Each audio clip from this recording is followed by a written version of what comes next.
Saudação a todos, aqui é André Michelin, sejam muito bem-vindos ao nosso espaço de celebração em Candelária.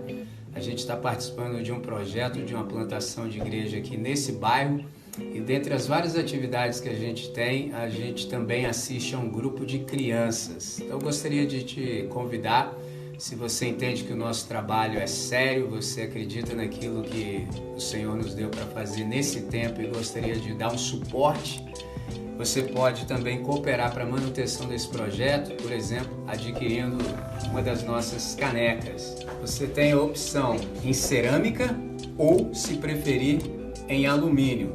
Como é que você faz para adquirir? Você pode nos enviar uma mensagem pelo direct. Nós te informamos todo o procedimento. É isso. God bless. Meus irmãos, muito bom dia. Hoje é o nosso 13º React, nosso reagindo. Eu vou chamá-los imediatamente ao texto. Venham comigo.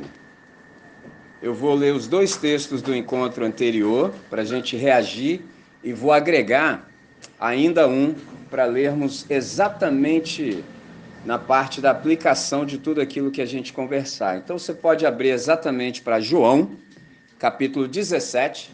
João, capítulo 17. João capítulo 17, verso 18. Na sequência, João capítulo 20, versículo 21. E por último, mas de modo algum menos importante, João 17, versos 20 e 21. Esse é o último que nós vamos ler exatamente ao término da nossa reflexão, tá certo? Eu vou te chamar para a gente fazer uma oração para que Deus possa nos abençoar nessa hora, a partir da exposição também da sua palavra. Deus nosso Pai bendito, obrigado por esse dia, obrigado por essa hora, obrigado pela reunião, obrigado pela possibilidade de nos aquietarmos, nos acercarmos das Escrituras e ouvirmos a Tua voz. Nós reconhecemos que tudo isso é bondade do Senhor.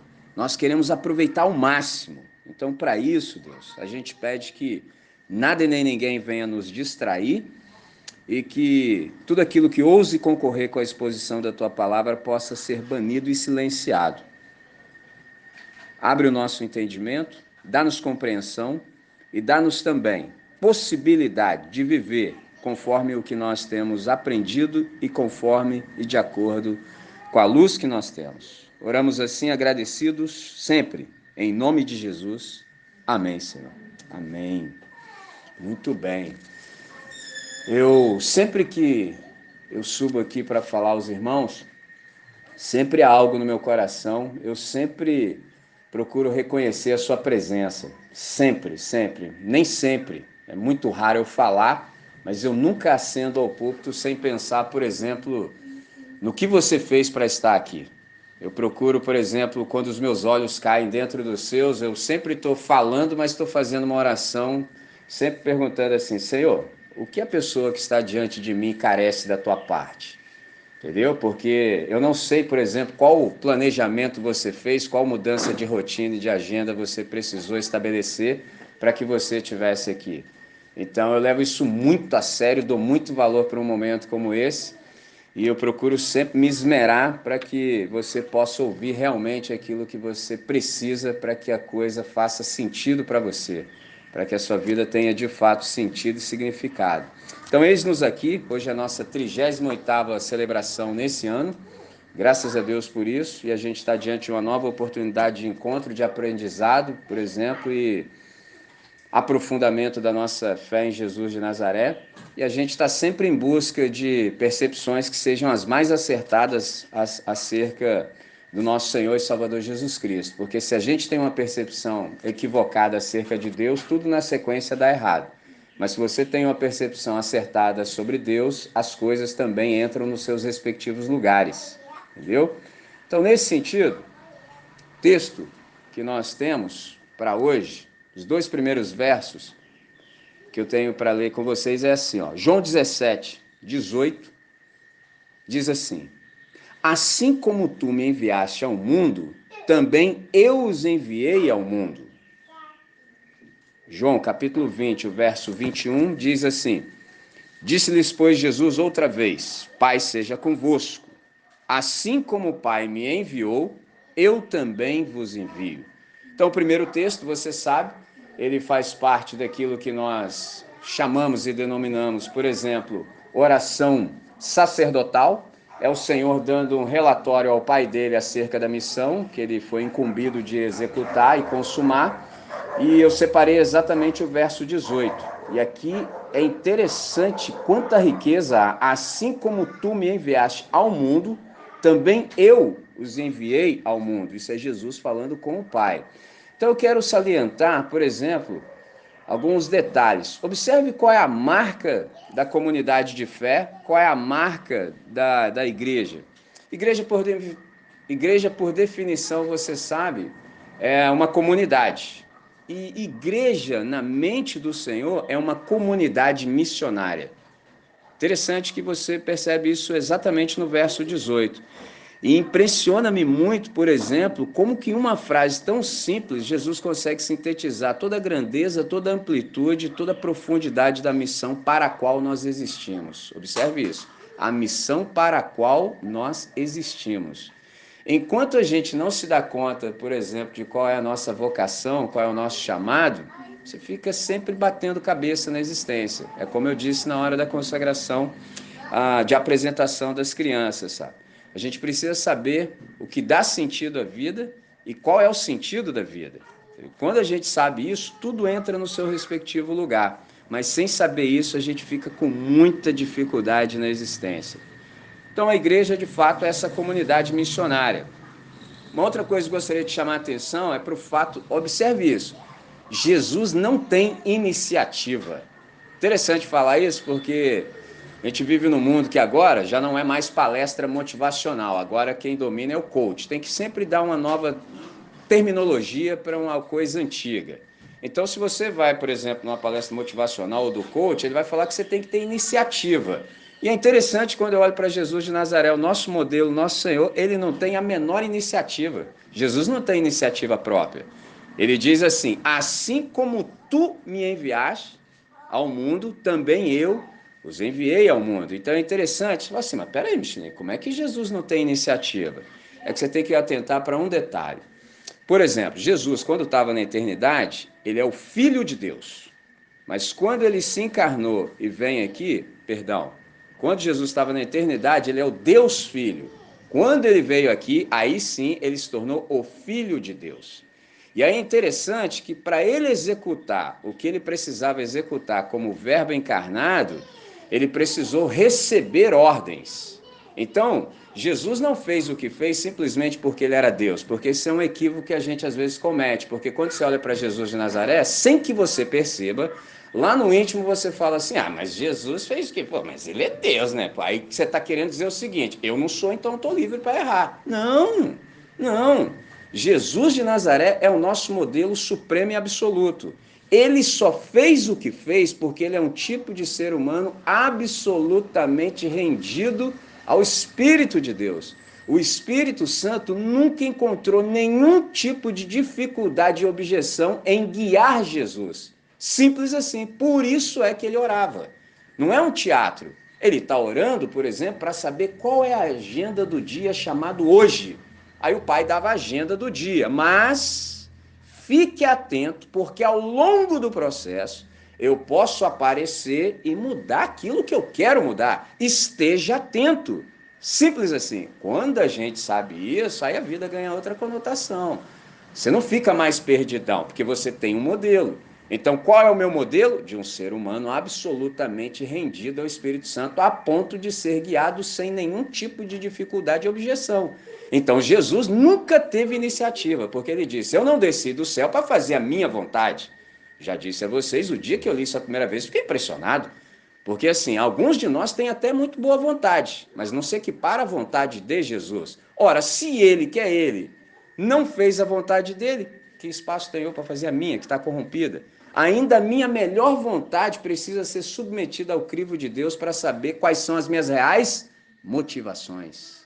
O que é motivação? É o motivo que precede a ação.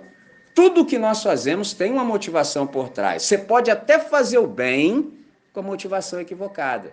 que isso redunda? Em bem para quem recebeu a ação, mas para você não contou.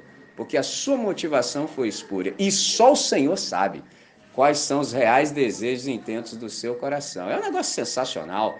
Jesus de Nazaré é essa pessoa, confiável a ponto da gente observar como viver a partir do modo que ele viveu. Então, nesse sentido, Jesus nunca teve iniciativa. Ele sempre foi guiado, assim como tu me enviaste. Ele não veio porque aqui, não, deixa que eu... Não, não é assim. Isso tem um nome, chama economia da Trindade. Ou seja, como as três pessoas da família Deus operam aqui no universo. Entendeu?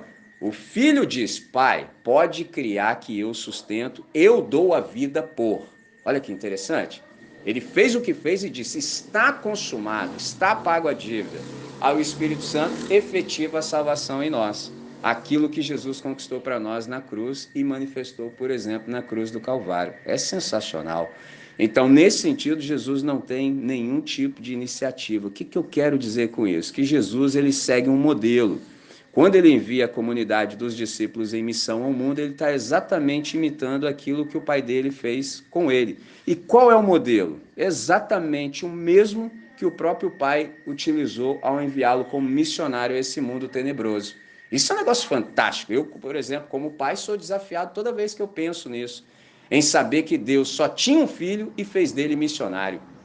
Então, nós que somos pais, se nós não educamos os nossos filhos para que eles sejam mais filhos de Deus do que nossos filhos, e se nós não pensamos que a melhor coisa do mundo para os nossos filhos é serem missionários, em algum lugar a gente já errou. Em algum lugar a gente está absolutamente equivocado. Nessas duas questões. Seu filho é mais seu filho do que filho de Deus? Então, tinta. Seu filho, por exemplo, você dá toda a educação para ele, para que ele seja isso ou aquilo, mas não missionário em primeiro lugar? Tinta de novo. Porque Deus só tinha um filho e fez dele missionário. Esse negócio deve ser a melhor coisa do mundo. Então, quando Jesus fez o que fez, ele só imitou o pai dele. Assim como tu me enviaste, ele conversando com o pai, eu também vou enviar os meus. Do jeito que o senhor fez comigo, eu vou fazer com eles também. Sensacional. E aí a gente observa isso exatamente nesse resumo, nessa declaração, dessa expressão. Assim como tu me enviaste ao mundo, eu também os envio. Então isso aqui diz muito acerca de quem somos e da nossa missão. A missão, por exemplo, ela não se dá de modo aleatório ou indefinido. Observe isso. Você fala, como assim? Por exemplo, a Igreja de Cristo não é um acidente na história da redenção. Ah, Jesus tentou, não deu muito certo, o que aconteceu foi esse negócio aí chamado igreja. Por exemplo, na hora da oração eu falei que muitos de nós que estão aqui sobreviveram à instituição.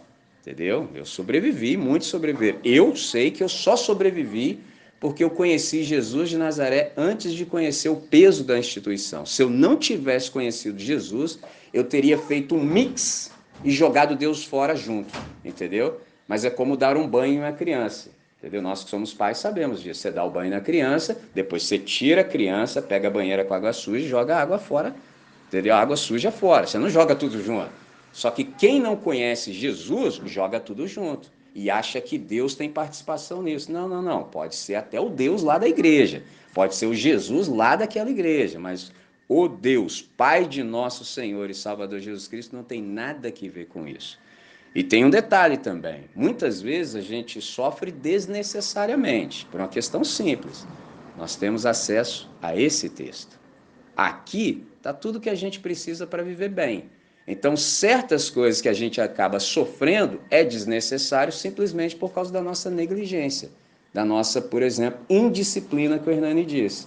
Porque a gente é indisciplinado, a gente tem tempo para inúmeras outras coisas que não vão nos agregar em absolutamente nada e deixamos, por exemplo, de estarmos conectados de fato com a fonte que dá sentido e significado para a nossa vida. Mas isso é um problema nosso. Porque se a gente quiser, a gente resolve isso. Mas a gente tem que querer. Entendeu? Se a gente quiser, quem aqui no planeta, ou no nosso país em específico, está te impedindo de ler? Qual foi a lei aí que o judiciário, o legislativo fez que, ó, a partir de hoje não pode ler, não? Aqui não está tendo, não. A gente não lê porque simplesmente a gente não quer. Entendeu? Porque não é tão importante para nós. Infelizmente, essa é a realidade. Entendeu? Mas a gente tem que ter coragem de admitir isso. Então, igreja não é um acidente, não é algo aleatório, pelo contrário, a igreja ela é contemplada no propósito de Deus. Deus sabia exatamente o que estava fazendo, por isso Jesus deu a vida dele exatamente pela igreja. Então, o propósito da Trindade para a comunidade dos discípulos, que é a nova humanidade, no mundo, é exatamente testemunhar acerca do reino no mundo. Ou seja, você está no mundo para testemunhar acerca do reino, no mundo e ao mundo. Isso é magnífico. Então, nós somos a nova humanidade, a gente é uma van-premiere daquilo que Deus tem para realizar, e a gente é essa amostra antecipada, e isso gera também uma nova sociedade. Exatamente isso. Uma outra coisa que eu quero chamar a atenção, que de fato Jesus é o nosso modelo para absolutamente tudo. Então, a gente sempre precisa olhar para Jesus para que a gente tenha um entendimento claro acerca de como fazer o que deve ser feito. A gente precisa saber o jeito. Por exemplo, quando ele diz assim, eu sou o caminho, a verdade e a vida, ninguém vem ao Pai senão por mim. Muito mais do que um destino final, Jesus é o jeito, é o modo de se vir ao Pai. Por exemplo, insisto, salvação não é simplesmente morrer e ir para o céu. Salvação é voltar ao Pai. É restabelecer a comunhão com o Pai, porque foi isso que aconteceu conosco na queda. A gente ficou alienado de Deus. Então Jesus diz, eu, por exemplo, sou o caminho, a verdade e a vida, ninguém vem ao Pai. Isso é uma quebra de paradigma fenomenal, porque a maioria das pessoas acha que Deus está distante lá no céu, e você que se vira aí na terra, dá seu jeito. Você que não faz aí os seus esquemas não para ver o que acontece. Não, ele na terra diz, ninguém vem ao Pai. O que ele está dizendo? Eu e o Pai somos um. E eu sou o caminho de reconexão. Eu sou o jeito de você viver a nova vida que eu tenho para você. Então, nesse novo jeito, você vai saber como é que se faz todas as coisas. É só se olhar para mim, porque senão você teria uma desculpa. Ah, nunca vi, entendeu? Ah, mas fulano de tal erra. Não, não, não, não. Esquece isso. Jesus é o modelo supremo. Olha para Jesus. Como é que Jesus lida com criança? Como é que Jesus lida com essa questão de igreja? Como é que ele faz? Olha para ele. E nele você vai ter, de fato, um modelo absoluto. Outra questão. Quais são as implicações da missão? A missão, por exemplo, ela implica desinstalação. Observe isso, desinstalação. Por exemplo, tomando Jesus como nosso modelo paradigma. Jesus, a fim de cumprir a vontade do Pai, ele deixou a glória celestial. Nesse mesmo texto, se você observar o verso 4 e 5, observe o que ele diz. João 17. Eu te glorifiquei na terra. Como? Consumando a obra que me confiaste para fazer. E agora, olha o pedido de Jesus. Glorifica-me, ó Pai, contigo mesmo, com a mesma glória que eu tive junto de ti, antes que houvesse mundo. O que Jesus está dizendo? Para eu fazer o que o Senhor me mandou fazer, a primeira coisa que aconteceu comigo foi ter que ter deixado a glória. Então, às vezes, aqui no planeta, a gente passa por situações difíceis, como o Nani exemplificou metaforicamente com o deserto, e sem que a gente, às vezes, se dê conta, lá em algum lugar do coração, você está falando assim, estou sofrendo demais, estou sofrendo demais, estou aguentando, só eu que estou sofrendo, você acha que a sua dor é a pior do mundo, quando, na verdade, se você prestasse atenção e tivesse Jesus como modelo, você vai falar, rapaz, Jesus está sofrendo, ó, tem tempo. Porque para Deus fazer o que ele fez, Jesus precisou deixar a glória e entrar no estado de sofrimento. Por isso que ele tem a autoridade de dizer assim, toma a tua cruz e segue-me. Cada um tome a sua cruz. Ele não falou tome a cruz, não.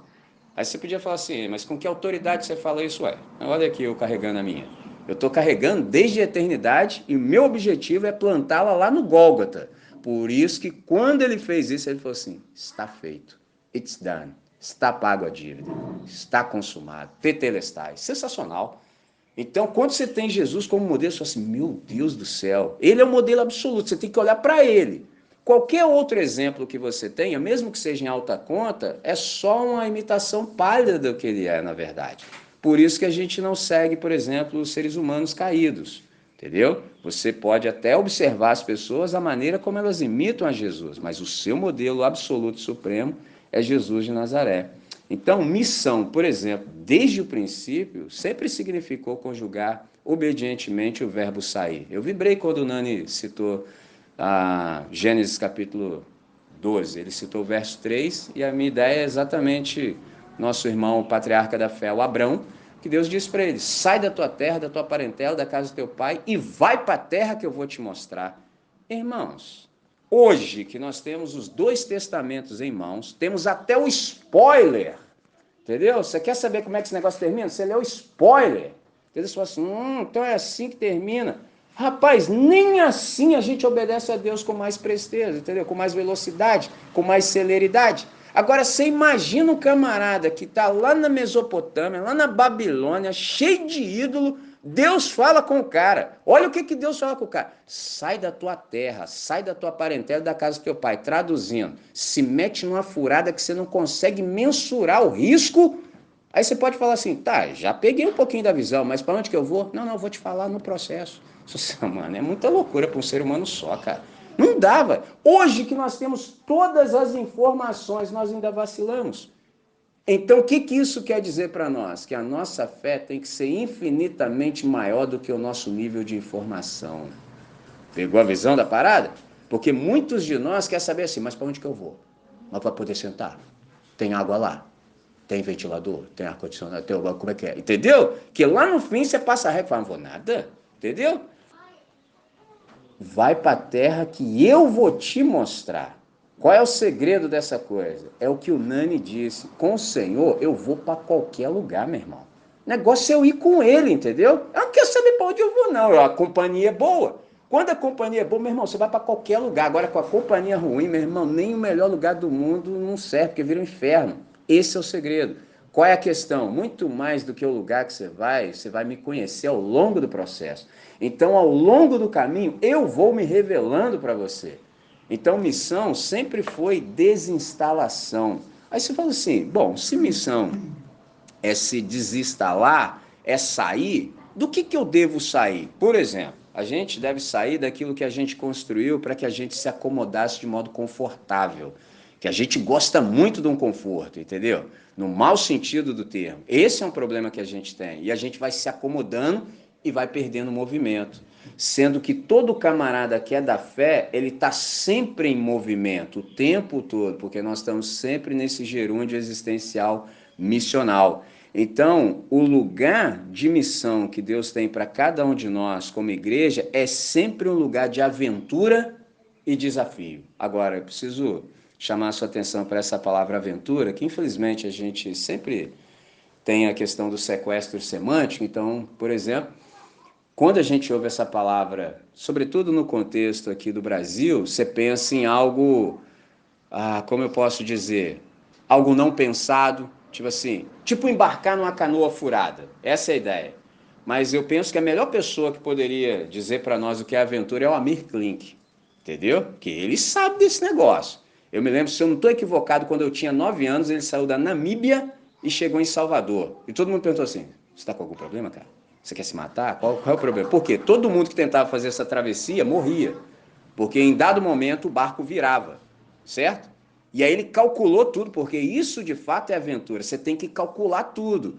Aí ele pensou assim, pô, todo mundo que chega em determinado momento morre porque o barco vira. Aí ele pensou, então tem que fazer um barco que não vira. Aí ele teve um insight e falou, não, velho, eu tenho que fazer um barco que vira, porque se ele virar, depois ele vira. Pegou a visão? Porque o barco dos caras virava, morria, porque não virava novamente. Aí ele foi lá, consultou quem? Os caiçara. Aí os caras fizeram a engenharia para ele, o cara que nunca foi numa escola na vida, mas tinha sabedoria, entendeu? E fizeram um barco que virava e o cara conseguiu. Cara, e assim, checa depois, dá um Google aí, que agora não é o caso. Olha o tamanho do barco. Meu irmão, eu fui até a África, eu passei só em cima do Oceano Atlântico 7 horas no avião. Aí eu sempre pensava, se essa parada cair agora, eu tô no veneno. Náufrago na mente. Tom Hanks. Eu falei, cara, meu irmão, calcula. Quantos quilômetros por hora vai o avião? Não é 100, é papo de 900. Para vencer 7 horas a 900, meu irmão, troço é grande demais, cara. O cara vem no remo.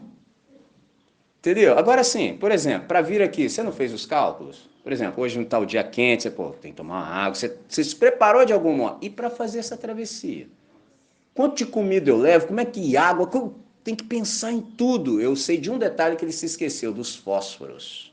Se esqueceu, cara, entendeu? Então o cara tem que... E o barco é pequeno, não é nem do tamanho do nosso tablado aqui, é infinitamente menor.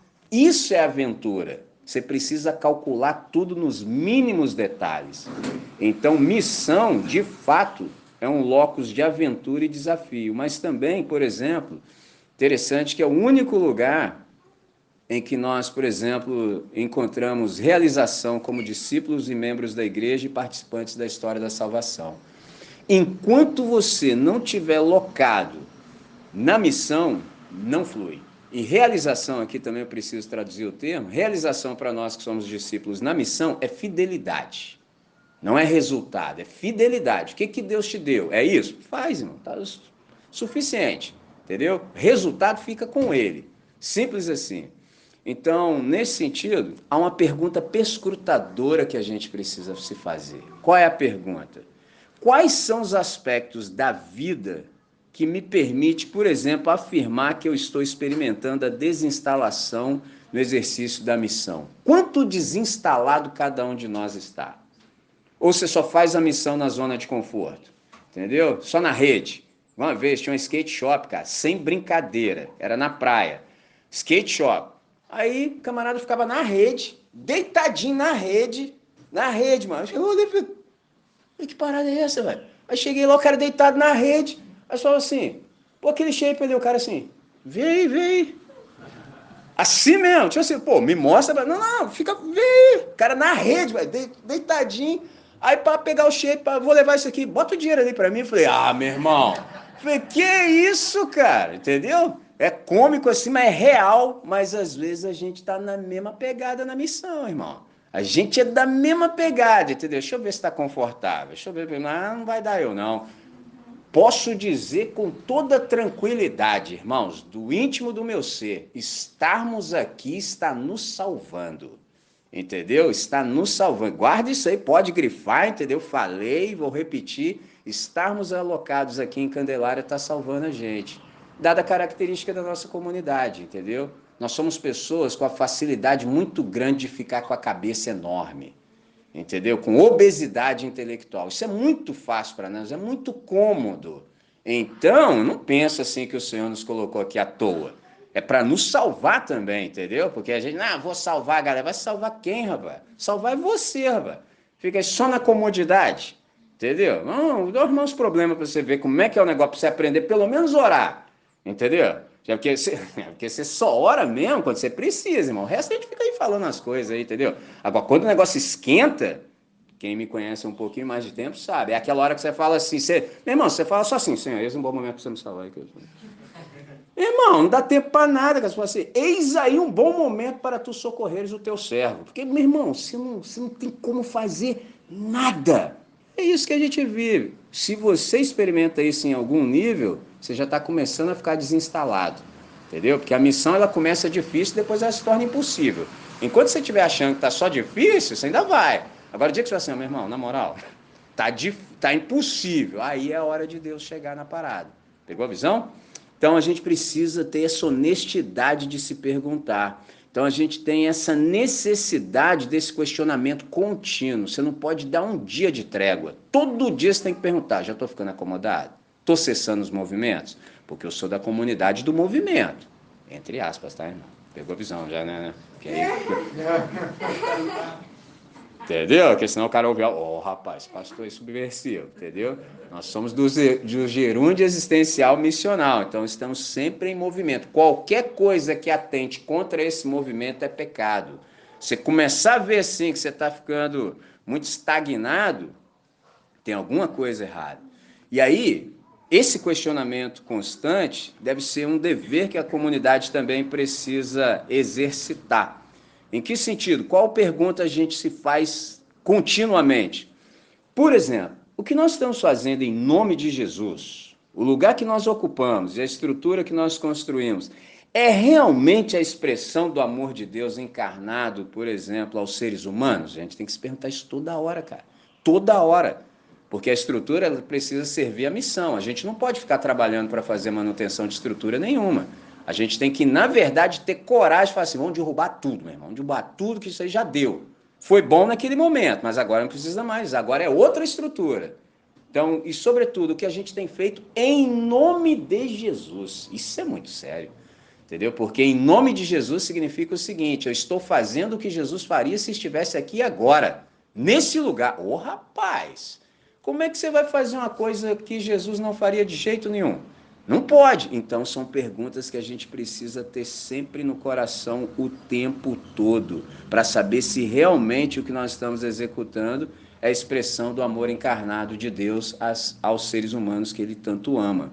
Então, nesse sentido, a nossa missão ela tem um locus, exatamente o mundo. Observe que quando o Senhor nos enviou, Ele o fez para dentro do mundo e jamais para fora dele. Então, cada vez a gente vai ficar mais dentro desse negócio. Então, aqui a gente desenvolve uma parceria entre nós e Espírito Santo.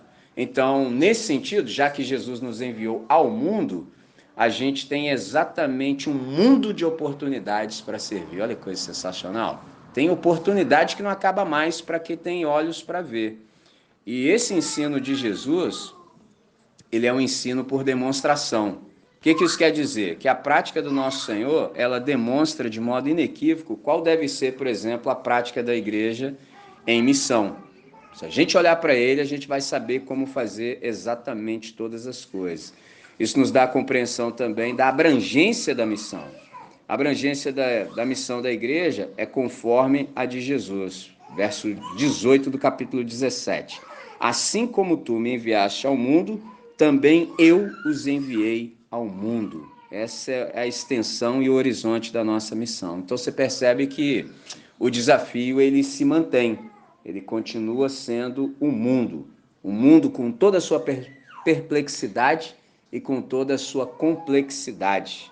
Então, esse mundo que está perplexo e é complexo, aguarda com grande expectação, por exemplo, a manifestação dos filhos e filhas de Deus. Por exemplo, quando as coisas ruins acontecem no mundo, a criação que geme aguardando a nossa manifestação, ela nunca fala assim, onde estava Deus que deixou isso acontecer? A gente fala isso, a criação não.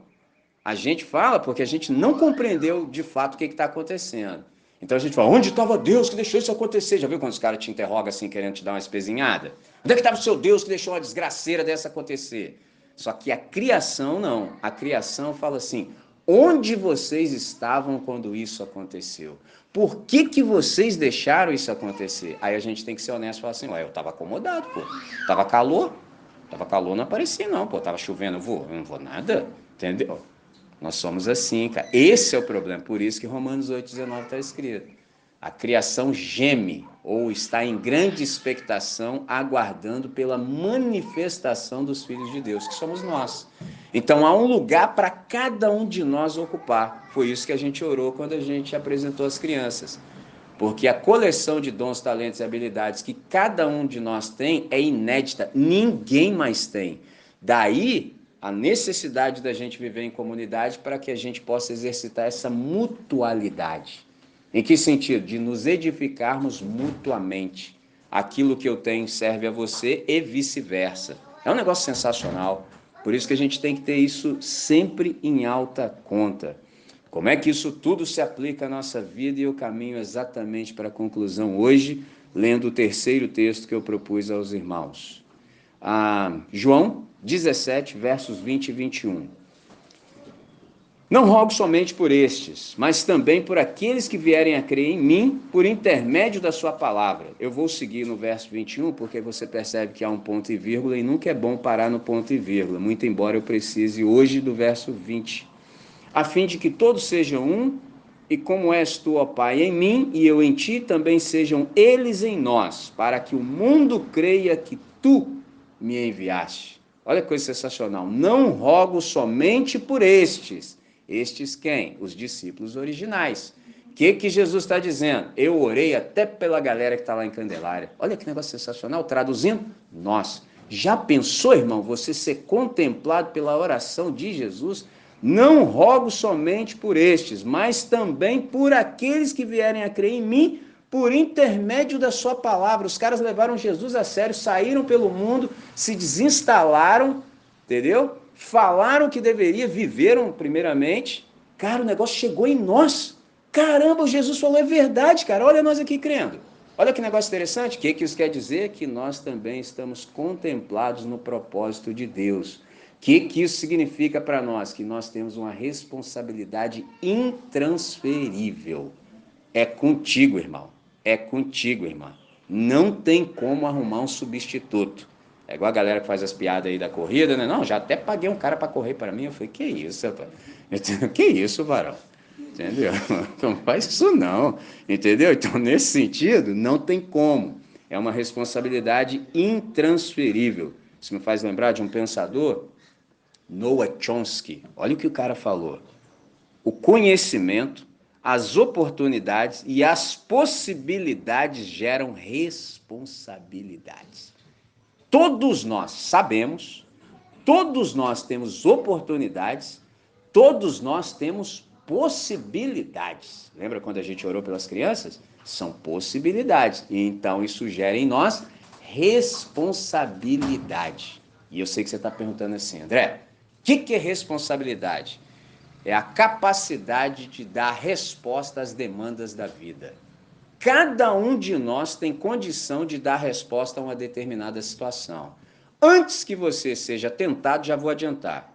A tentação é você olhar e achar que você tem que resolver os problemas do mundo. Isso é tentação. É só para você continuar na acomodação. Não. Deus primeiro não te chamou para fazer nada. Quem vai fazer é Ele. Ele está te chamando para você se dispor. Ele não quer que você faça nada e tampouco tudo. Quem vai fazer é sempre Ele.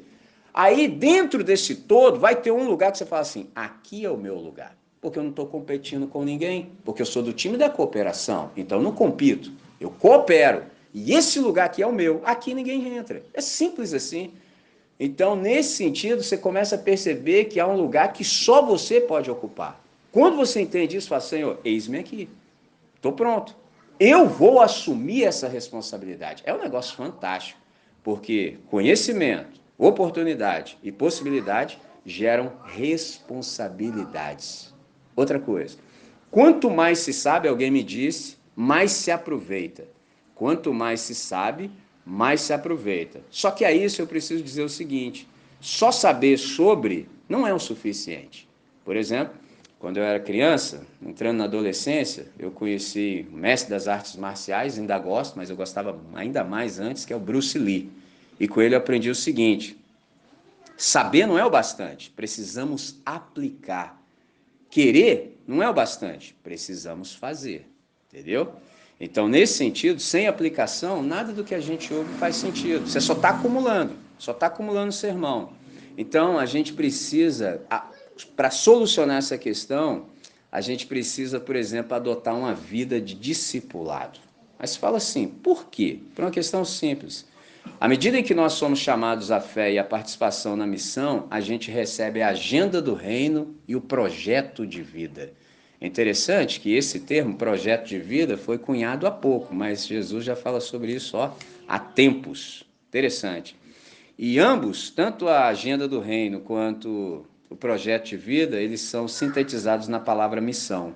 Então, a minha oração nessa manhã é que seja a agenda do reino a nossa agenda, e o nosso projeto de vida como discípulos de Jesus de Nazaré, exatamente aquilo que ele tem para nós.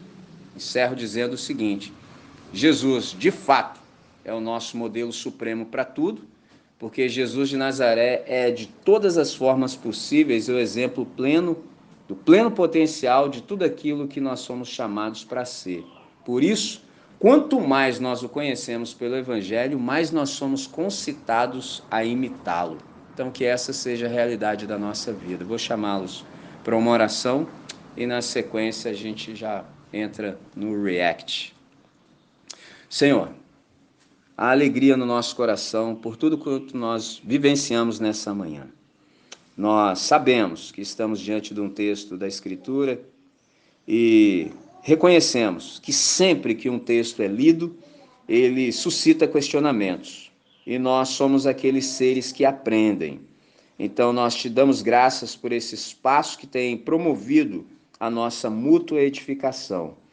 E eu sei que os nossos irmãos, meus irmãos, eles têm questões, eles têm perguntas, porque deu para ler isso nos olhos. Então, que a gente possa usar esse momento agora da melhor maneira possível, de tal modo que contribuições sejam dadas, que nos edifiquem e que possíveis dúvidas também possam ser dirimidas. Oramos assim, com alegria sempre, em nome de Jesus. Amém, Senhor. Amém. Amém, meus irmãos.